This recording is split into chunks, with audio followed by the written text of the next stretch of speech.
Hello, everyone. Uh, Hold on, please. I need to adjust this.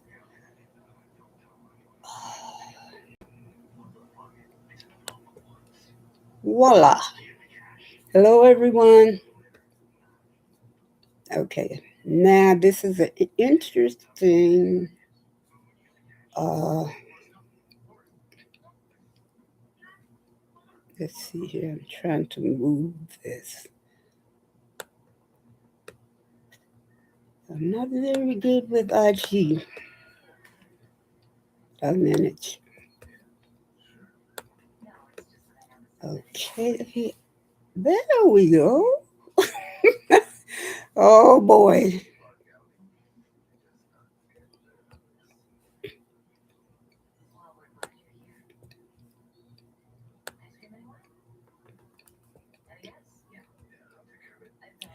Let's see here. Okay. Now, this is about, let's see, it's very interesting. And it is history, and it's my transparency, uh, part of me, uh, part of my spirituality. So let's get on with this because it may be a little bit long. If it is, I will put it into two parts because people tend to, at maybe 10 or 15 minutes, stop paying attention. Okay, and you never get your information across to them. So let's see here. Pride goes before destruction, and a haughty spirit before a fall. It is better to be of a lowly spirit with the poor than to divide the spoil with the proud. This is from Proverbs book 16, verses 18 and 19. Okay, so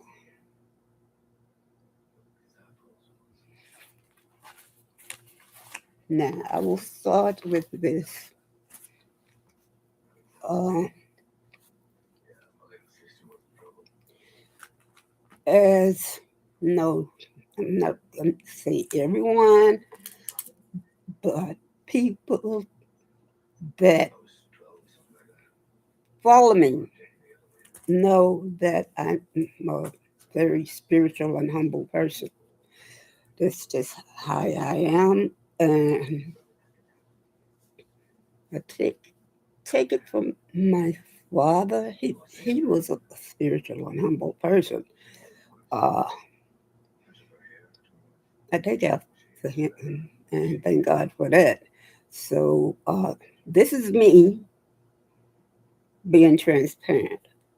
Okay, I will start with okay. Let's see. The history of slave citizenship in the United States is a long struggle for personhood. Initially defined as property, enslaved African people were not citizens at the nation's founding, but yet we built everything. Okay, this was explicitly affirmed by the 1857 Dred Scott decision. Citizenship was not secured until the ratification of the 14th Amendment in 1868. The United States was founded on principles of so-called liberty, Yet it built its early economy on the forced labor of enslaved people. For nearly a century, the core conflict of American democracy was the status of people of color, whether free or enslaved within the body politic. The fight to transition enslaved people from legally recognized property. I don't know how that happened, to be honest. To full American citizenship represents one of the most critical and complex chapters in United States history. Okay. The legal definition of enslavement and citizenship shadows slavery. Under colonial antebellum laws, enslaved people were considered property, not persons. Laws like the Virginia Slave Code determined that enslaved status was inherited through the mother, ensuring generational bondage. Now you have to remember these laws was made up by uh, white supremacists to keep what they stole from people that they brought over here, my ancestry. So the, please remember that. Okay, citizenship. U.S. citizenship guarantees legal rights, due process, and the protection of the federal government. For formerly enslaved people, it meant autonomy, the right to vote, mobility, and the right to establish recognized families. But this really did not happen. Oh, the key milestones 1619, the first enslaved Africans in Jamestown, Virginia. So slavery is not 400 years. It's actually, if you go back from 1619 to present, it is over 800 years of slavery. Okay? 1787, the U.S. Constitution was drafted, which counted enslaved people as three-fifths of a person for legislative representation, but did not grant them citizenship. So you see that, understand this. They were considered by the white supremacists, who is 10% of the people in the United States. They run everything here, even now. I'll, I'll get on with that later. They considered our ancestors as three-fifths of a person. That's like itty bitty bitty bitty tiny. So we wasn't anything really, okay, to them except money. Okay, so on March 18th, 1857, the Supreme Court ruled in Dred Scott versus Sanford that African people, enslaved or free, were a separate class of persons. Get that? America said our ancestors was a separate class of persons who could never be U.S. citizens. Now, the United States said that of our ancestors.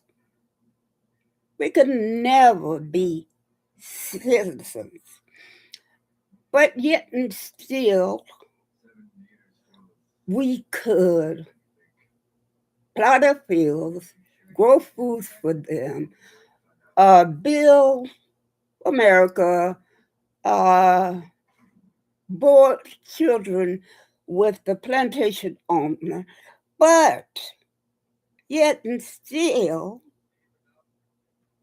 we were a separate class of persons who could never be U.S. citizens. Get that?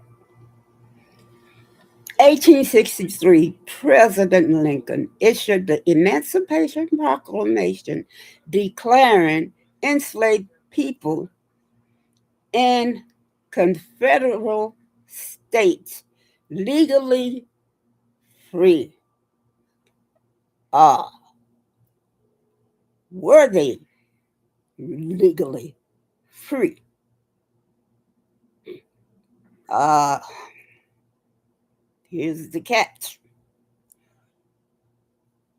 Okay, on paper, that's what it said. But the white supremacists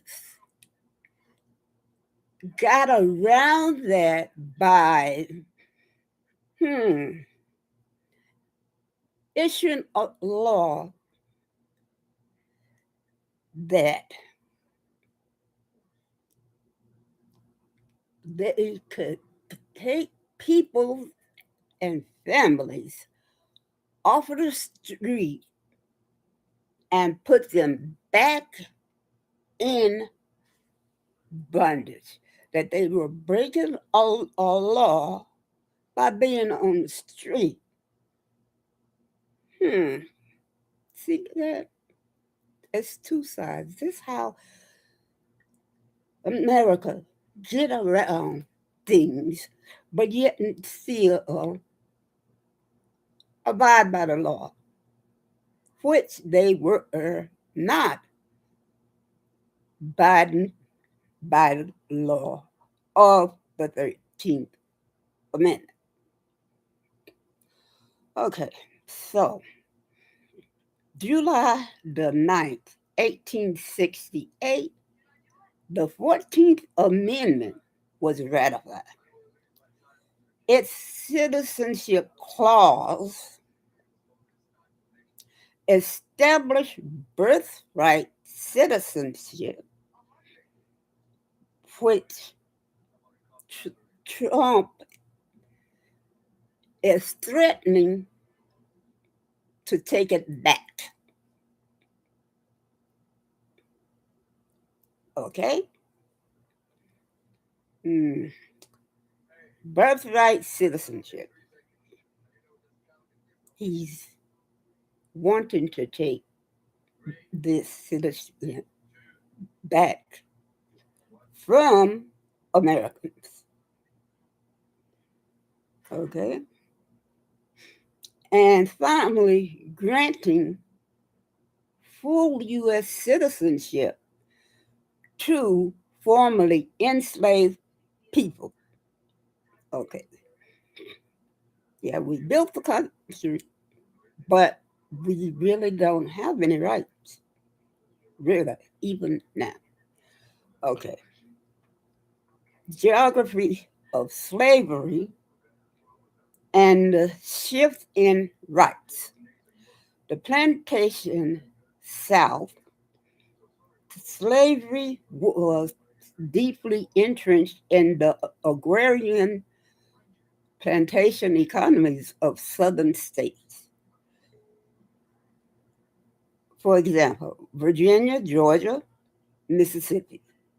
Here, denial of right was absolute. So they did not follow what the law said. Actually, they were saying those rights are toward other people, but not the rich Southern white people. So they said, mm-mm, we're not going to follow that. So if they found or caught or freed African slave, they would put them on work on their plantation. The law didn't, the law did not matter to them, not at all. Okay, so, the North, many northern states abolished slavery in the early 19th century. Some free African individuals initially held voting rights in states like New York and New Jersey, but these were frequently rolled back during the antebellum period. So I'm going to stop the, and it will be a part two right after this, and I will finish the history and give you uh, my version of the winds of change, and I will explain that to you and how it works. So please come back, and I will come right